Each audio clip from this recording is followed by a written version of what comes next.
Oh, hello. How are you? I just want to be very grateful to God, you know, making us to exist at such a time like this. But there is something much more than you existing in life. You just do not exist in this ecosystem and disappear. You must make an impact. You must let people feel your impulses, touch lives, make a difference with whatsoever channel, giftings, talents, positions that has been given to you. You know, I want to speak to our political leaders in as much as I am someone that do not believe that our leaders are our problems. And that is my own philosophy, that leaders are not the problem of Nigerians, because this is a country I have lived for over the years. But in as much that leaders are not our problem, we are not going to take away some of their responsibilities and that which they should be accountable to. But we cannot put bulk of the problem on our leaders. They are human beings like you and I. They stem from the same society that you and I exist and coexist. They are a reflection of who and what the society is. They are a makeup of the society. So when we see our leaders acting in such manners that ought not to be, I think this is a time we should have a what did I call it, a re-examination of the kind of society we are breeding. And I've said that the only way to put the society in place and in check is a kind of a social awareness and reformation. The society needs to be reformed. There is what I call moral and social decadence. Our values have been eroded. A young man was caught with illicit drugs at his disposal. And he said he's going to make a confession that a lot of people are going to go down with him. So the society problem is holistic, it's not in isolation. It is not the leaders, it is not a set of the society. Sometimes we try to make it to become ethnicity or tribal. No, it is not a sectarian problem.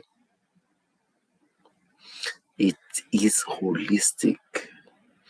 Our society needs what I call a total overhauling.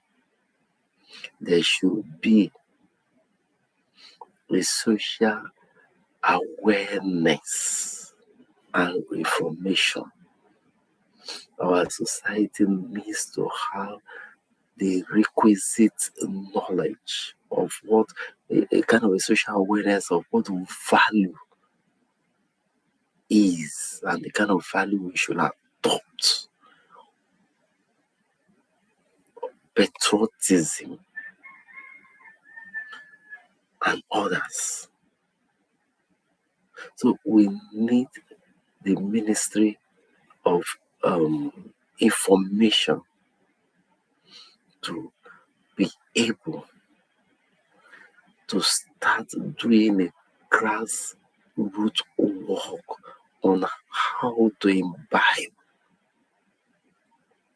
by awareness, by education, by seminars, by whatsoever medium, the media, to create an awareness of what value should be emulated. Even our so-called celebrities, they are even not helping matters at all. They are adding injury to the wound. They are excavating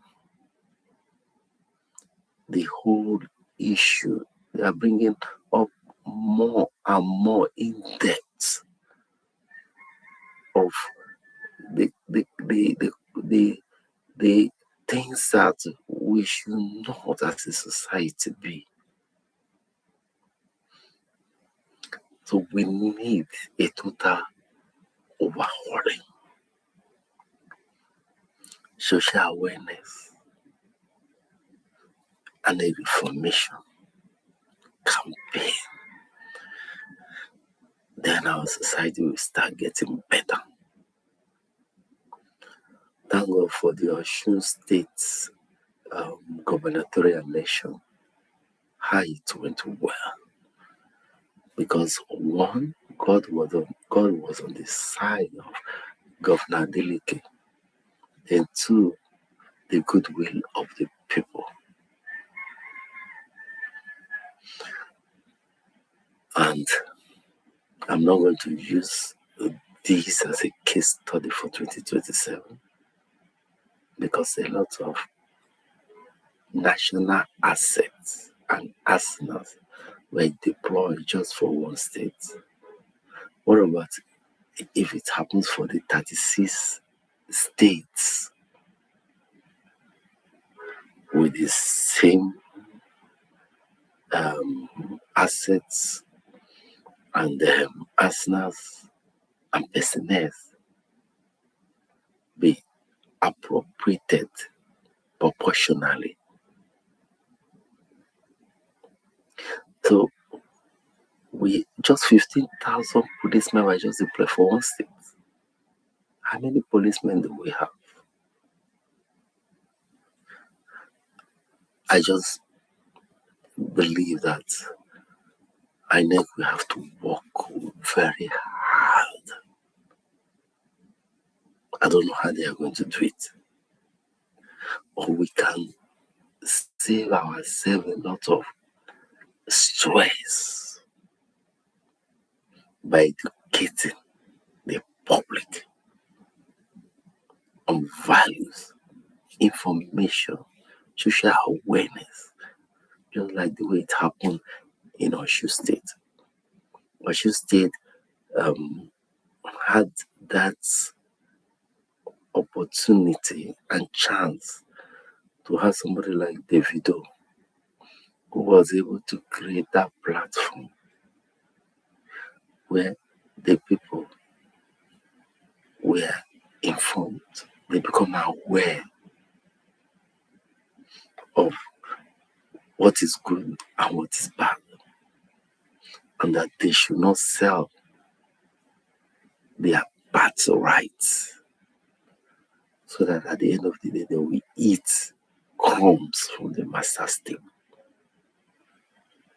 Now the Oshu State people will eat their cake and they will have it.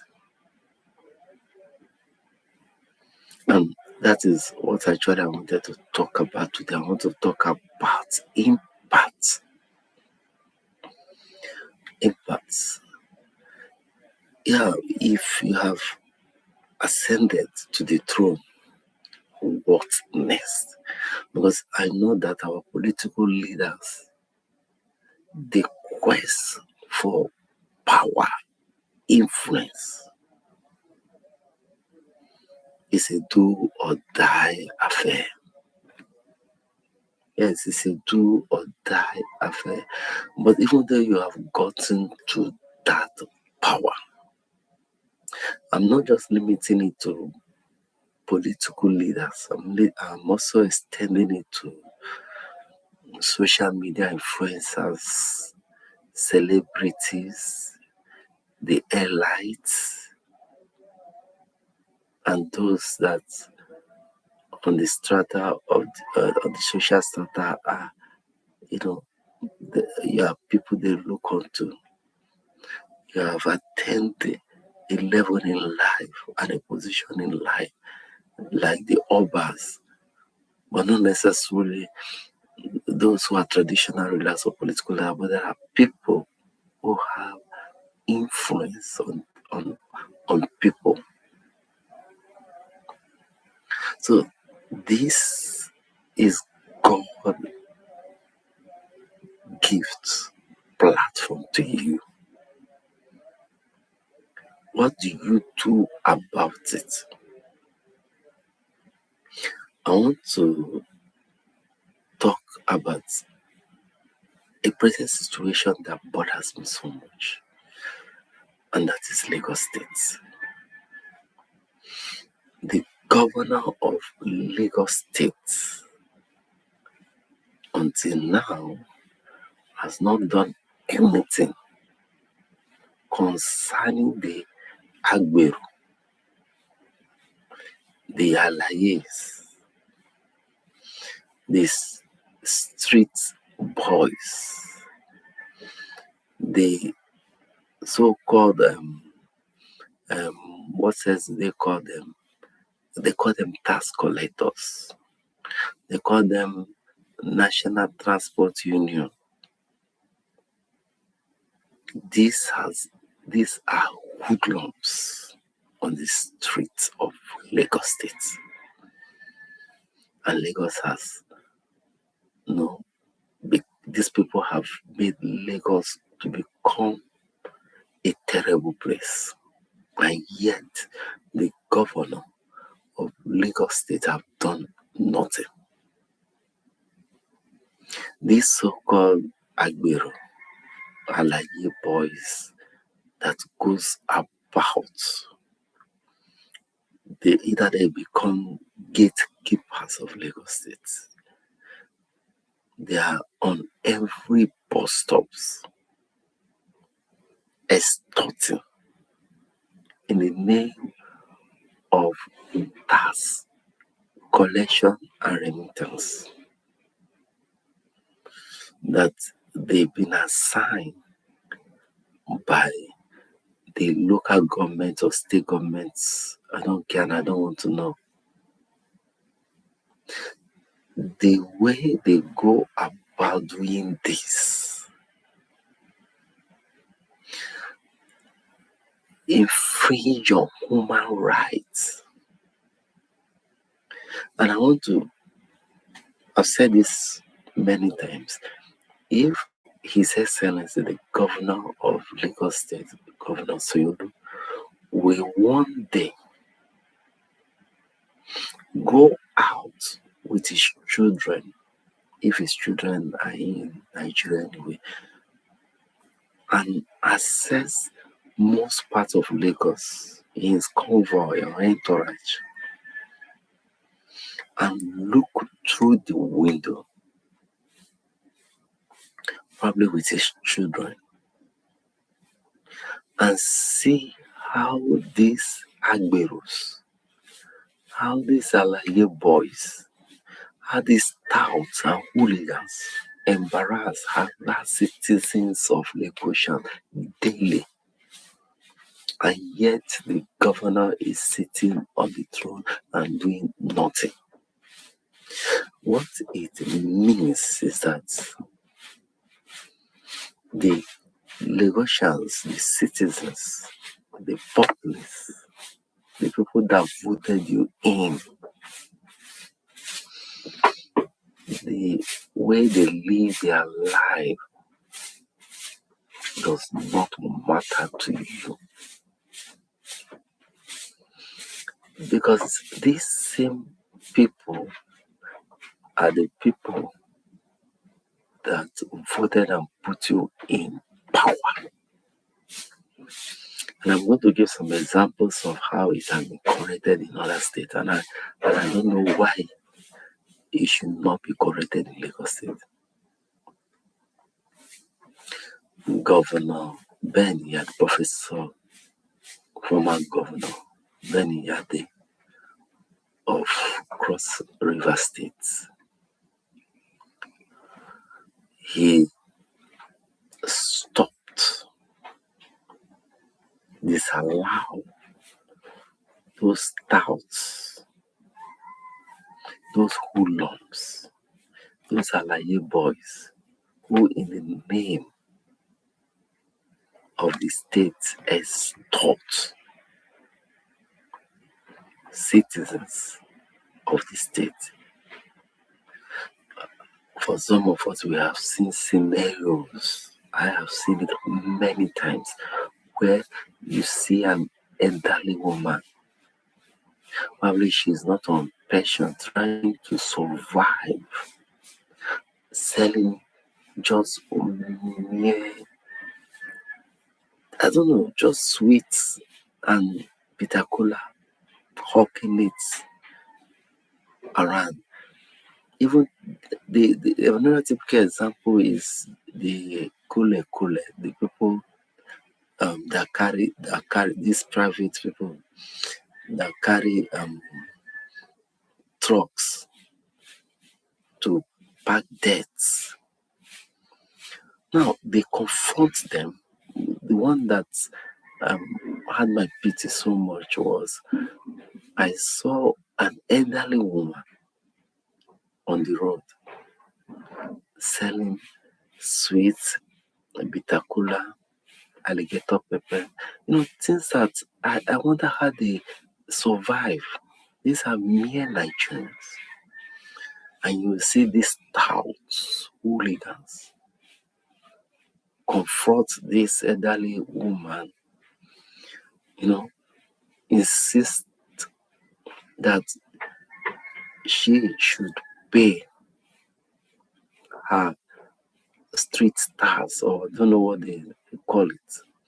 And if she doesn't pay, they either throw away her means of livelihood and sometimes beat her and even rob her. Now, this is what a good leader does. The former governor of Cross River State, Professor Benny Yade, on one occasion,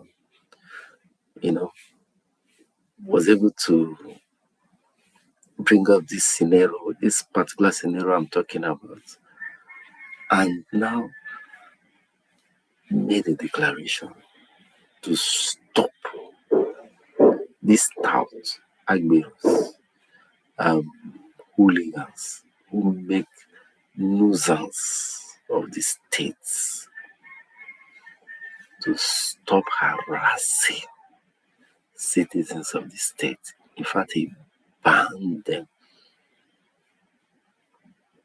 That was a good move. Even though he's not the governor, a legacy has been set. Coming to Ibadan, neighborhood to Lagos, Makinde, the governor of Ibadan, also stop and ban those agbero, alayepos, hooligan stouts from operating. in Ibadan from harassing and embarrassing citizens of his state. Lagos State,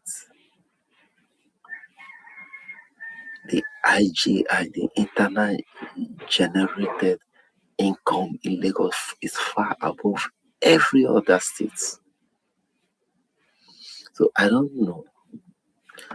Is it that the governor of Lagos State is not aware?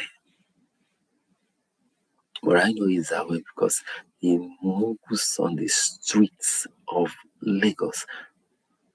He sees the Agberos, the Alaye boys, these people, how they embarrass the drivers,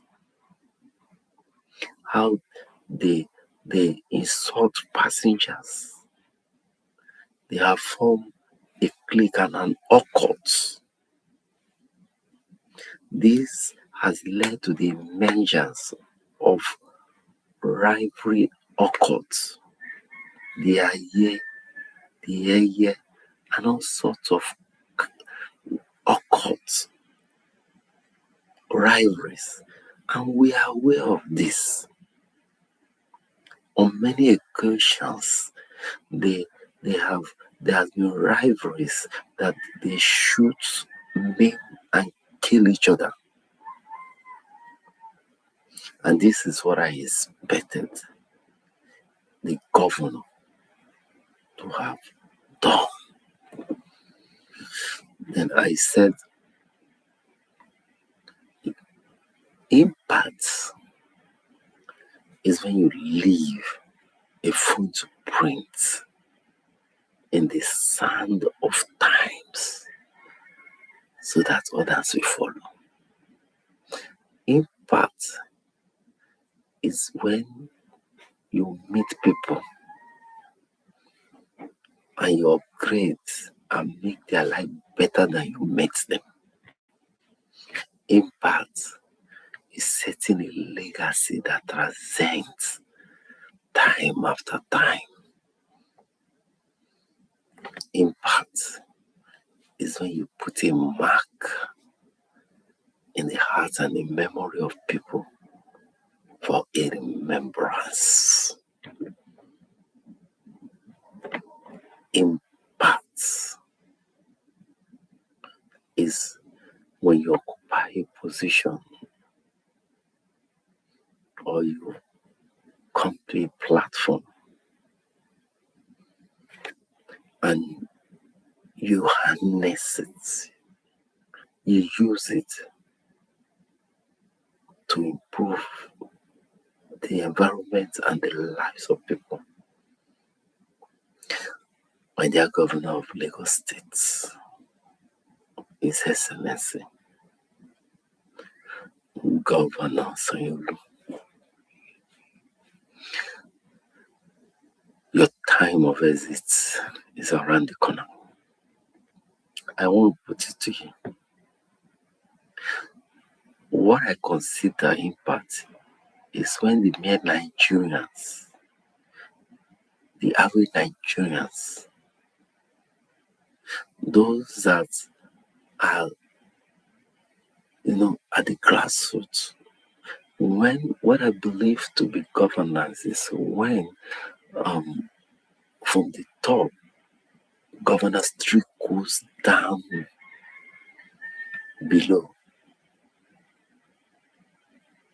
to just the mere Nigerians, people who can't afford livelihood. That's what I see impact. Impact is not sycophants praises. Impact is when the life of those that really matters, of the average Nigerians, of the average location is affected by you. I think, as my dear Governor of Lagos State insists, He should have a rethought, a cross-examination of what he has actually done to Lagos. But I want to put it to you, and this is the mistake a lot of our leaders have done: infrastructure, buildings, social amenities, the infrastructures in Lagos, in Oshodi. When you get there, you will see that the destitute, the hooligans, that is where you see drug addiction, robbery. Why? Because the economy says nothing better to the livelihood of these people, and they have resorted to destruction, destitution, and nuisance, even to the amenities and infrastructures. When the answers happens, the governor of Lagos State asked, how did we get here? We got there because the state actors have allowed court rivalry, the admirals, the hooligans. They are the same people that hijacked the peaceful protests of the youth and unleashed mayhem in Lagos. Because you, the state government, you allowed this